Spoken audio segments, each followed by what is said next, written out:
एक दिन की बात थी, भगवान नारायण के चरणों में गरुण देव ने आके प्रणाम किया। प्रभु बोले, और गरुण कैसे हो? गरुण देवता ने कहा, प्रभु मैं आपसे कुछ पूछना चाहता हूं, वो आप हमें बता दें। भगवान बोले, बोलिए।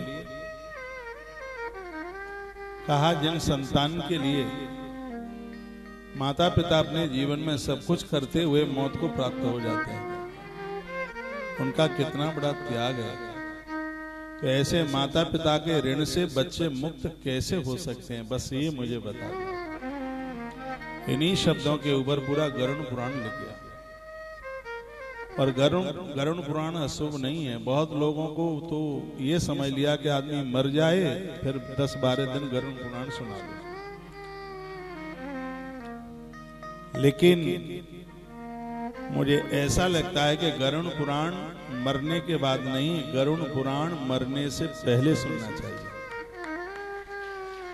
मैंने कोरोना काल में सुनाया है और हर वर्ष मैं कुछ बातें कर ही लेता हूं, आज भी कर रहा हूं। बिना व्यासपीठ के तो मैं गरुण पुराण सुनाता नहीं, तो मैंने तो कभी जीवन में मृत्यु भोज नहीं खाया।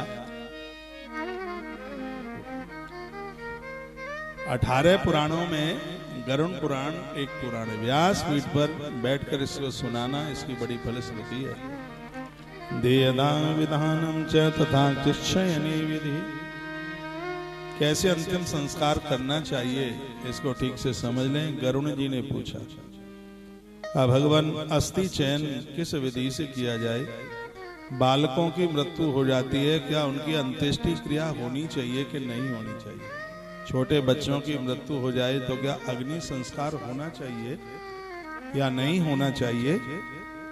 आप हमें बता दें। और श्राद्ध के बारे में आप हमें बताएं कि श्राद्ध किस विधि से हो, कैसे हो, कब हो, ये सब बातें आप हमें बता दें।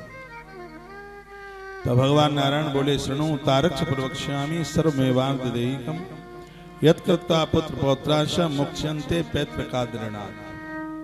कहते हैं कि पुत्र है या पुत्र का पुत्र है, इनके द्वारा पिताजी को या दादाजी को अग्नि दहन किया जाता है तो वह पैतृक ऋण से मुक्त हो जाते हैं। मुच्यन्ते पैतृकादृणात्, पैतृक ऋण से मुक्त हो जाते हैं। इसलिए यहाँ भगवान नारायण ने एक बड़ी अद्भुत बात कही।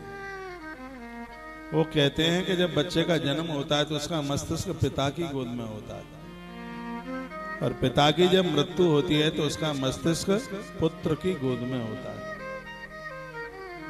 युवा बच्चों को चाहिए भगवान से प्रार्थना करके ये कहें कि भगवान आपने सब कुछ दिया है, इतनी कृपा कर देना कि माता पिता की मृत्यु के समय पर मैं उनकी आंखों के सामने रहूं।